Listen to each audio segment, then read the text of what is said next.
Kaixo, Urola Garaia eskualdera etorri naiz, Euskaraldia zertan den azaltzera izan ere, deno gogoan duzue, joan den urtean sekulakoa egin genuela Euskal Herrian. Euskaraldia, zertzen Euskaraldia? Euskaraldia azken batian zen, Euskaldunok gure hizkuntza ohiturak aldatzeko ariketa bat. Masiboki egintzena Euskal Herri osoan eta 11 egunetan egintzena. Gogoan izango duzuenez, bi roletan banatu genituen herritarrak. Batetik ahobizia genituen eta bestetik belarri prestak. Zertzan bat eta zertzan bestea. Bakoitza zen hizkuntza erabiltzeko rol batzuk hartzen zituen tipologia bat, esango nuke, ez? Belarri prestak zer egiten zuten, azken batien gauza bat esango dut, eta da, denok izan garela, denok garela, eta denok izango garela belarri prestak. Alegia, belarri prestak adierazten duena da, berari ahalduten guztiek euskaraz egiteko, jarrera hori hartzen du, alegia, zuek nerekin, nahi baduzue eta ahal baduzue euskaraz egin. Eta gero, nik nire aukere, nire posibilitateen, nire mailaren, nire egoeraren arabera, saiatuko naiz euskaraz egiten, edo batzuetan ez dute euskaraz egingo. Hau biziak ordea, pauso bat aurrera ematen du. Eta belarri pres mota badela esan genezak. Eta hau biziak zer egiten dute? Egiten dute euskaraz alduten guztietan. Eta hori zer da? Hori da, lehen hitza beti euskaraz egingo dute. Eta parekoak, euskaraz erantzuten baldin badia, euskaraz jarraituko dute, baina ulertzen duela ikusten baldin badute ere, euskaraz jarraituko dute. Eta euskaraz egingo dute alduten guztietan. Hori izan zen aurreko euskaraldian, lehen euskaraldian planteatu genuena, eta gure esango nuke aurrikuspenik onena gaindituta, 224.000 personek parte hartu zuten Euskal Herri osoan, hori ikeragarria da. 224.000 personek eman zuten izena, jarri zuten txapa, eta 11 egun horietan saiatu ziren ahalik eta euskara gehien erabiltzen.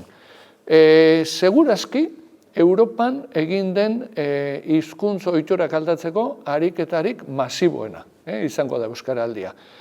Eta jendeak zer sentitu zuen?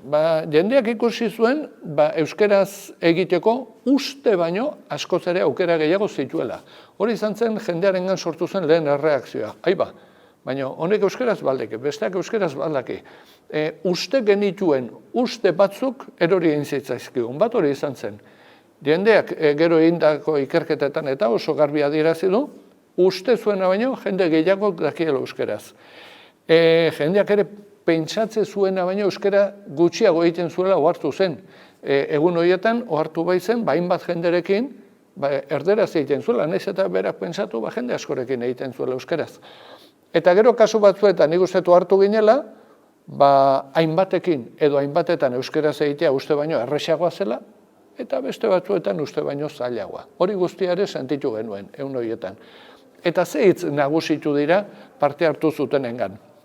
Batez ere esango nuke ilusioa, aipatu dela, konplizitatea, aipatu da, taldetasuna, aipatu da, poza, euskara uste baino gehiago erabili zutelako egun horietan, eta zer gertatu zen gero praktikan. Praktikan gertatu zen, egun horietan euskararen erabilera parte hartu zutenen artean asko igo zela, eta handik 3 hilabetetara, aurretik baino euskara gehiago egiten jarraitzen dutela gehienek, naiz eta euskaraldiko honetan baino gutxiago erabili. Beraz, euskaraldiak lagundu izan du, hizkuntza ohiturak aldatzeko, euskara gehiago egiteko, eta herritarrengan euskararekiko jarrerak aldatzeko, euskararekiko konpromiso gehiago izateko, eta nik uste herritarren artean ere euskararekiko atxikimendua handitzeko.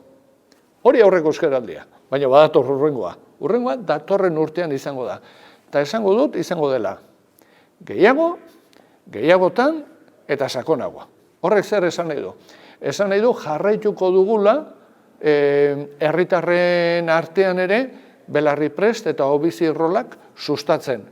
Aurretik parte hartu zuten 224.000 horiek jarraituko dutela espero dugu, baina espero dugu gainera herri gehiagotara iritsiko garela eta persona gehiagotara ere iritsiko garela.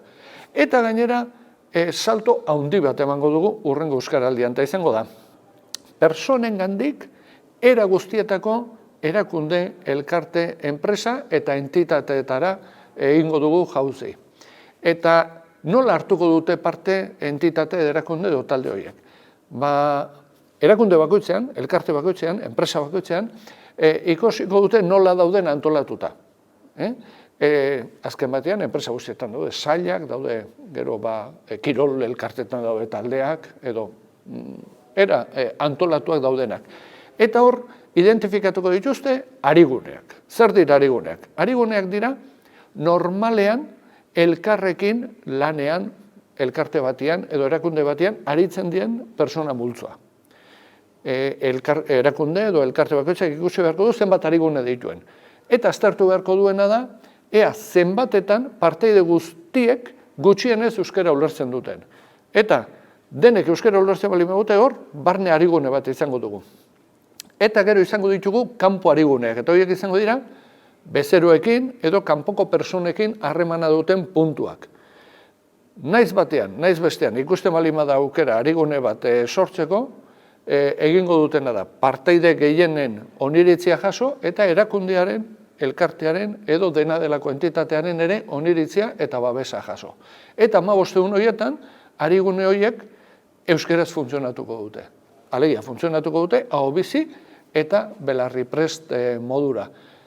Hurrengo euskaraldian saiatuko gara beraz, alik eta persona gehienengana iristen, eta alik eta arigune gehienetara ere iristen. Eta gainera, sare sozialetan ere rol hauek martxan jartzeko bideak zabalduko ditugu. Beraz, ikusten duzuen bezala, naiz eta urtebete gelditu, hori guztia prestatu egin behar dugu, aurrekoan bezala ilusioz, elkarlanean, alik eta jende gehien bilduz eta jende gehienaren gana hurbilduz, eta horretara etorri naiz ona horren inguruko informazioa ematera, eta zuek ere animatzera parte har dezazuen. Nola?